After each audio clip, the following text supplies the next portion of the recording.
ಎಲ್ಲರಿಗೂ ನಮಸ್ಕಾರ. ಮಿತಾಸ್ kitchen and life ಸ್ಟೈಲ್ಗೆ ಸ್ವಾಗತ. ಸ್ನೇಹಿತರೆ, ಇಲ್ಲಿ 2 ಕಪ್ ಬೆಳ್ತಿಗೆ ಅಕ್ಕಿಯನ್ನು ಹಿಂದಿನ ದಿನ ರಾತ್ರಿ ನೆನೆ ಹಾಕಿದ್ದೇನೆ. ಅಕ್ಕಿ ಚೆನ್ನಾಗಿ ನೆನಿಬೇಕು ನೋಡಿ. ಹಾಗೆ ಚೆನ್ನಾಗಿ ವಾಶ್ ಮಾಡಿ ಇಟ್ಕೊಂಡಿದ್ದೇನೆ. ಹಾಗೆ ಇಲ್ಲಿ ಬಾಳೆಕಾಯಿಯನ್ನು ತಗೊಂಡಿದ್ದೇನೆ. ಇಲ್ಲೊಂದು 5 ಬಾಳೆಕಾಯಿ ಉಂಟು. ಇವಾಗ ಬಾಳೆಕಾಯಿದು ಸಿಪ್ಪೆ ಎಲ್ಲ ತಗೊಳ್ಳುವ. ಬಾಳೆಕಾಯಿದು ಸಿಪ್ಪೆಯನ್ನೆಲ್ಲ ತಗೊಳ್ಳುವ. ಇದಕ್ಕೆ ಯಾವುದೇ ಬಾಳೆಕಾಯಿ ಆಗ್ತದೆ, ಇಂಥದೇ ಬಾಳೆಕಾಯಿ ಆಗಬೇಕು ಅಂತೇನಿಲ್ಲ. ನೇಂದ್ರ ಬಾಳೆಕಾಯಿ ಆಗ್ತದೆ, ಅವಂಡ ಬಾಳೆಕಾಯಿ ಆಗ್ತದೆ, ಯಾವುದು ಸಹ ಆಗ್ತದೆ. ಹಾಗೆ ಬಾಳೆಕಾಯಿ ತುಂಬ ಬೆಳೆದ ನಂತರ ಒಡಿತದೆ. ಅಂಥ ಒಡೆದ ಬಾಳೆಯನ್ನು ಕೂಡ ಉಪಯೋಗಿಸಿಕೊಂಡು ಇದನ್ನು ಮಾಡ್ಬೋದು. ಸುಮ್ಮನೆ ಒಡೆದ ಬಾಳೆಕಾಯಿ ವೇಸ್ಟ್ ಆಗೋ ಬದಲು ಒಡೆದದನ್ನೆಲ್ಲ ಕಟ್ ಮಾಡಿ ತೆಗೆದು ಕೊಳ್ಬೋದು. ಎಲ್ಲವನ್ನು ಕೂಡ ನೀಟಾಗಿ ಸಿಪ್ಪೆ ಎಲ್ಲ ತಗೊಳ್ಳುವ.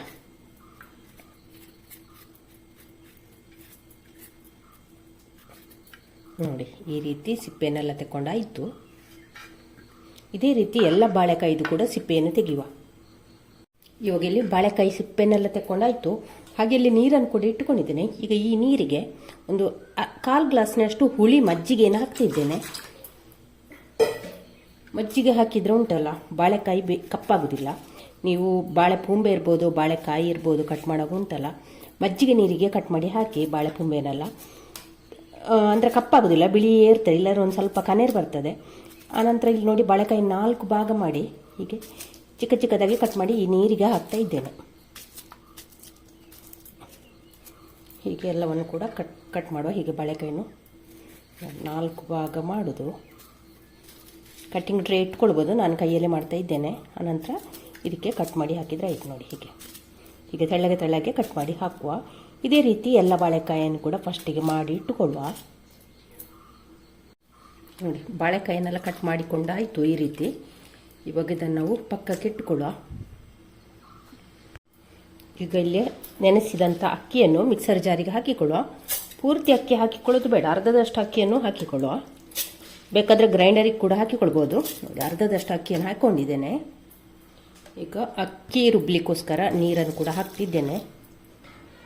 ಹಾಕಿ ಇವಾಗ ಇದನ್ನೊಮ್ಮೆ ನಯವಾಗಿ ರುಬ್ಬಿಕೊಂಡು ಬರುವ. ಇವಾಗ ಇಲ್ಲಿ ಅಕ್ಕಿಯನ್ನು ತರಿ ರುಬ್ಬಿಕೊಂಡಿದ್ದೇನೆ. ನೋಡಿ, ಈ ರೀತಿ ಉಂಟು. ತುಂಬ ನೀರು ಹಾಕ್ಕೊಳ್ಳಿಲ್ಲ. ಇವಾಗ ಇದಕ್ಕೆ ಮಜ್ಜಿಗೆಯಲ್ಲಿ ನೆನೆ ಹಾಕಿದಂಥ ಬಾಳೆಕಾಯಿಯನ್ನು ಹಾಕಿಕೊಳ್ಳುವ. ಪೂರ್ತಿ ಬಾಳೆಕಾಯಿ ಒಮ್ಮೆಗೆ ಹಾಕಿಕೊಳ್ಳೋದು ಬೇಡ, ಒಂದು ಅರ್ಧದಷ್ಟು ಇದಕ್ಕೆ ಹಾಕಿಕೊಳ್ಳುವ. ಇನ್ನಿದನ್ನು ಮುಚ್ಚಳ ಮುಚ್ಚಿ ನಯವಾಗಿ ರುಬ್ಬಿಕೊಂಡು ಬರುವ. ಈಗ ರುಬ್ಬಿದಂಥ ಹಿಟ್ಟನ್ನು ಇದಕ್ಕೆ ಹಾಕಿಕೊಳ್ಳ. ಹಾಗೆ ಉಳಿದಂಥ ಅಕ್ಕಿಯನ್ನು ಕೂಡ ಇದೇ ರೀತಿ ರುಬ್ಬಿಕೊಂಡು ಬರುವ. ಇವಾಗ ಇಲ್ಲಿ ಅಕ್ಕಿಯನ್ನು 2 ಸಲ ರುಬ್ಬಿಕೊಂಡಾಯಿತು. ಇವಾಗ ಮಿಕ್ಸರ್ ಜಾರಿಗೆ ಒಂದು ಅರ್ಧ ಗ್ಲಾಸಿನಷ್ಟು ಹುಳಿ ಮಜ್ಜಿಗೆಯನ್ನು ಹಾಕಿಕೊಂಡು ಮಿಕ್ಸರ್ ಜಾರನ್ನು ಚೆನ್ನಾಗಿ ತೊಳೆದು ಹಾಕಿಕೊಳ್ಳ. ಹುಳಿ ಮಜ್ಜಿಗೆ ಒಂದು ಅರ್ಧ ಲೋಟದಷ್ಟು ಮಿಕ್ಸರ್ ಜಾರಿಗೆ ಹಾಕೊಂಡಿದ್ದೇನೆ. ಚೆನ್ನಾಗಿ ಮಿಕ್ಸರ್ ಜಾರನ್ನು ತೊಳೆದು ಹಾಕಿಕೊಂಡ್ರೆ ಆಯಿತು. ಇವಾಗ ಮಿಕ್ಸರ್ ಜಾರ್ ತೊಳೆದಂಥ ಮಜ್ಜಿಗೆಯನ್ನು ಕೂಡ ಇದಕ್ಕೆ ಸೇರಿಸ್ತಾ ಇದ್ದೇನೆ. ಈಗ ರುಚಿಗಾಗುವಷ್ಟು ಉಪ್ಪನ್ನು ಕೂಡ ಹಾಕಿಕೊಳ್ಳುವ. ಇವಾಗ ಹಿಟ್ಟನ್ನು ಚೆನ್ನಾಗಿ ಮಿಕ್ಸ್ ಮಾಡುವ, ಚೆನ್ನಾಗಿ ಕಲಸಿಕೊಳ್ಳುವ.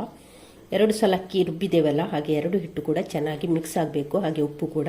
ಇವಾಗ ಇಲ್ಲಿ 2 ಕಾಯಿ ಮೆಣಸು, ಕೊತ್ತಂಬರಿ ಸೊಪ್ಪು, ಅರ್ಧ ಈರುಳ್ಳಿ, ಹಾಗೆ ತೆಂಗಿನಕಾಯಿ ಇಷ್ಟನ್ನೀಗ ಮಿಕ್ಸರ್ ಜಾರಿಗೆ ಹಾಕಿಕೊಳ್ಳುವ. ನಾವು ಇದನ್ನೆಲ್ಲವನ್ನು ಕೂಡ ಹಾಕಿಕೊಂಡು ನೀರು ಹಾಕದೆ ತರಿಯಾಗಿ ಇದನ್ನು ರುಬ್ಬಿಕೊಂಡು ಬರುವ. ಇವಾಗ ಇಲ್ಲಿ ರುಬ್ಬಿದಂಥ ಮಸಾಲೆಯನ್ನು ಅಕ್ಕಿ ಹಿಟ್ಟಿಗೆ ಸೇರಿಸಿಕೊಳ್ಳ. ಇಲ್ಲಿ ನೀವು ಕಾಯಿ ಮೆಣಸಿನ ಬದಲು ರೆಡ್ ಚಿಲ್ಲಿ ಪೌಡ್ರನ್ನು ಕೂಡ ಉಪಯೋಗಿಸ್ಕೊಳ್ಬೋದು. ಹಾಗೆ ಶುಂಠಿಯನ್ನು ಕೂಡ ಹಾಕಿಕೊಳ್ಬೋದು. ಈಗ ಇಲ್ಲಿ ಮಿಕ್ಸರ್ ಜಾರ್ ತೊಳೆದ ನೀರನ್ನು ಕೂಡ ಸ್ವಲ್ಪ ಸೇರಿಸ್ತಾ ಇದ್ದೇನೆ. ಇವಾಗ ಇದನ್ನೆಲ್ಲ ಒಮ್ಮೆ ಚೆನ್ನಾಗಿ ಮಿಕ್ಸ್ ಮಾಡುವ.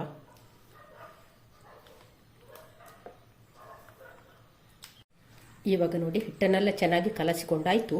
ಹಿಟ್ಟಿನ ಹದ ಈ ರೀತಿ ಇದೆ ನೋಡಿ. ಇವಾಗ ಇಲ್ಲಿ ಕಬ್ಬಿಣದ ಕಾವಲಿಯನ್ನು ಕಾಯಲಿಕ್ಕೆ ಇಟ್ಟಿದ್ದೇನೆ. ಒಮ್ಮೆ ಚೆನ್ನಾಗಿ ಎಣ್ಣೆ ಸವರಿಕೊಳ್ಳೋ. ಇವಾಗ ಇದಕ್ಕೆ ದೋಸೆ ಹಾಕಿಕೊಳ್ಳ.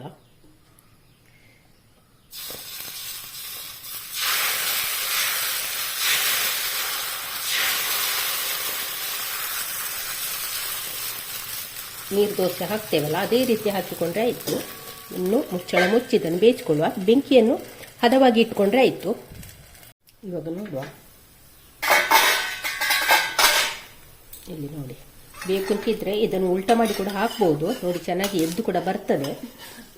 ಒಂದು ಸ್ವಲ್ಪ ಮೇಲೆಯಿಂದ ಎಣ್ಣೆ ಬೆಣ್ಣೆ ಅಂತ ಕೂಡ ಹಾಕಿಕೊಳ್ಬೋದು. ಹಾಕಿ ಉಲ್ಟಾ ಮಾಡಿ ಕೂಡ ಹಾಕಿಕೊಳ್ಬೋದು. ನೋಡಿ ಈ ರೀತಿ ಕೂಡ ಹಾಕಿಕೊಳ್ಬೋದು. ಇದಕ್ಕೆ ಕಾಯಿ ಚಟ್ನಿ ಎಲ್ಲ ತುಂಬ ಬೆಸ್ಟ್ ಕಾಂಬಿನೇಷನ್ ಅಂದರೆ ಕಾಯಿ ಚಟ್ನಿ.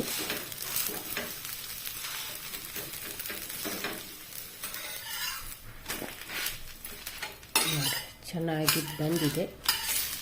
ಇದನ್ನೀಗ ತೆಗಿತಿದ್ದೇನೆ.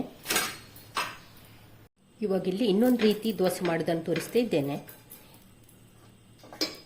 ಹಿಟ್ಟನ್ನು ಇಲ್ಲಿ ನಾನು ತೆಳ್ಳಗೆ ಮಾಡಿಕೊಂಡಿದ್ದೇನೆ. ನೋಡಿ ಈ ರೀತಿ ಮಾಡಿಕೊಂಡಿದ್ದೇನೆ. ನೀರು ದೋಸೆಗಿಂತ ಒಂದು ಸ್ವಲ್ಪ ದಪ್ಪ. ಇವಾಗ ಇದನ್ನು ಹಾಕಿ ತೋರಿಸ್ತಾ ಇದ್ದೇನೆ ನಿಮಗೆ.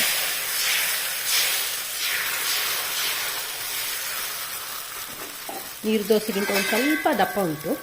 ಇದನ್ನು ಕೂಡ ಅದೇ ರೀತಿ ಮುಚ್ಚಳ ಮುಚ್ಚಿ ಬೇಯಿಸ್ಕೊಳ್ಳುವ. ಇವಾಗ ನೋಡುವ. ನೋಡಿ, ಯಾವಾಗಲೂ ದೋಸೆಯನ್ನು ಮುಚ್ಚಳ ತೆಗೆದ ತಕ್ಷಣ ನಾವು ಎಬ್ಬಿಸೋದು ಬೇಡ. ಒಂದು ಸ್ವಲ್ಪ ಹೊತ್ತು ಬಿಡಬೇಕು. ಬಿಟ್ಟು ಸೈಡು ಎಡ್ಜನ್ನೆಲ್ಲ ಹೀಗೆ ಬಿಡಿಸಿಕೊಳ್ಬೇಕು. ಆ ನಂತರ ನಾವು ದೋಸೆಯನ್ನು ಎಬ್ಬಿಸ್ಕೊಳ್ಬೇಕು. ನೋಡಿ ಇದು ಎಷ್ಟು ತೆಳ್ಳಗಾಗಿ ಮಾಡಿದೆ ನೋಡಿ. ನೀರು ದೋಸೆ, ಬಾಳೆಕಾಯಿಯ ನೀರು ದೋಸೆ ಇಷ್ಟು ಚೆನ್ನಾಗಿ ಬಂದಿದೆ. ಈಗ ನೀವು ರೆಡ್ ಚಿಲ್ಲಿ ಪೌಡ್ರನ್ನು ಬೇಯಿಸ್ಕೊಡು. ನೋಡಿ ಎಷ್ಟು ಚೆನ್ನಾಗಿ ಬಂದಿದೆ. ನೋಡಿ ಎಲ್ಲ ಚೆನ್ನಾಗಿ ಎದ್ದು ಕೂಡ ಬರ್ತದೆ. ಯಾವುದೇ ನಿಮಗೆ ಭಯ ಬೇಡ, ಇಳುವುದಿಲ್ಲ ಅಂತ ಏನು ಬೇಡ. ನಿಮ್ಮಲ್ಲಿ ಬಾಳೆಕಾಯಿ ಏನಾದರೂ ವೇಸ್ಟ್ ಆದರೆ ಈ ರೀತಿ ಮಾಡಿಕೊಳ್ಬೋದು. ಇವಾಗ ಇಲ್ಲಿ ದೋಸೆಗೊಂದು ಚಟ್ನಿ ಮಾಡಿಕೊಳ್ಳೋ ಶುಂಠಿ ತಗೊಂಡಿದ್ದೇನೆ, ಹುಳಿ, ಪುದೀನ, ಸಣ್ಣ ತುಂಡು ಈರುಳ್ಳಿ, ತೆಂಗಿನಕಾಯಿ, ಹಾಗೆ ಕಾಯಿ ಮೆಣಸು ನಾವು ಅಕ್ಕಿ ರುಬ್ಬುವಾಗ ಕೂಡ ಮೆಣಸು ಹಾಕಿದ್ದೇವಲ್ಲ, ಹಾಗಾಗಿ ಇಲ್ಲಿ ಸ್ವಲ್ಪ ತಗೊಂಡಿದ್ದೇನೆ. ಇದನ್ನೆಲ್ಲ ಉಪ್ಪು ಸೇರಿಸಿ ಮಿಕ್ಸರ್ ಜಾರಿಗೆ ಹಾಕಿ ನಯವಾಗಿ ರುಬ್ಬಿಕೊಂಡು ಬರುವ. ಇಲ್ಲಿ ಪುದೀನವನ್ನು ಕೊನೆಗೆ ಹಾಕಿಕೊಂಡ್ರೆ ಆಯಿತು. ಉಳಿದ ಸಾಮಗ್ರಿಯನ್ನೆಲ್ಲ ಹಾಕಿಕೊಳ್ಳುವ. ಹಾಗೆ ಉಪ್ಪನ್ನು ಕೂಡ ಸೇರಿಸಿಕೊಂಡು ನೀರು ಹಾಕಿ ನಯವಾಗಿ ರುಬ್ಬಿಕೊಂಡು ಬರುವ. ಹಾಗೆ ಇಲ್ಲಿ ನಮ್ಮ ಶುಂಠಿ ಚಟ್ನಿ ಕೂಡ ರೆಡಿ ಆಯಿತು. ಈ ದೋಸೆಗೆ ಉಂಟಲ್ಲ ಶುಂಠಿ ಪುದೀನ ಆ ಥರದ ಫ್ಲೇವರ್ ಎಲ್ಲ ಇದ್ದ ಚಟ್ನಿ ಉಂಟಲ್ಲ, ತುಂಬ ಒಳ್ಳೆಯದಾಗ್ತದೆ. ನೀವು ಕೂಡ ಒಂದ್ಸಲಿ ಟ್ರೈ ಮಾಡ್ತೀರಲ್ಲ ಸ್ನೇಹಿತರೆ. ಬಾಳೆಕಾಯಿ ದೋಸೆ ನಿಮಗೆ ಕೂಡ ಇಷ್ಟ ಆಯ್ತಲ್ಲ, ನೀವು ಕೂಡ ಟ್ರೈ ಮಾಡ್ತೀರಲ್ಲ. ಹಾಗೆ ಈ ವಿಡಿಯೋ ಇಷ್ಟ ಆದರೆ ಪ್ಲೀಸ್ ಲೈಕ್, ಶೇರ್, ಕಮೆಂಟ್ ಮಾಡೋದನ್ನು ಮರಿಬೇಡಿ. ಹಾಗೆ ಯಾರಾದರೂ ಹೊಸಬ್ರು ಚಾನಲನ್ನು ನೋಡ್ತಾ ಇದ್ದರೆ ಪ್ಲೀಸ್ ಸಬ್ಸ್ಕ್ರೈಬ್ ಮಾಡಿಕೊಂಡು ಚಾನಲನ್ನು ನೋಡಿ ಎಷ್ಟು ಚೆನ್ನಾಗಿ ಗರಿಗರಿಯಾಗಿ ನಮ್ಮ ಬಾಳೆಕಾಯಿ ದೋಸೆ ಬಂದಿದೆ. ಚಟ್ನಿ ಮಾಡಿದ್ದೇನೆ. ನೀವು ಕೂಡ ಒಂದ್ಸಲಿ ಟ್ರೈ ಮಾಡಿ. ಹಾಗೆ ವಿಡಿಯೋ ಇಷ್ಟ ಆದರೆ ಲೈಕ್, ಶೇರ್, ಕಮೆಂಟ್ ಮಾಡಿ. ಸ್ನೇಹಿತರೆ, ನಾಳೆ ನಾವು ಹೊಸ ಬ್ಲಾಗ್ ಅಥವಾ ರೆಸಿಪಿಯೊಂದಿಗೆ ಸಿಗೋಣ. ಅಲ್ಲಿವರೆಗೆ take care. Bye bye. Thank you ಸ್ನೇಹಿತರೆ.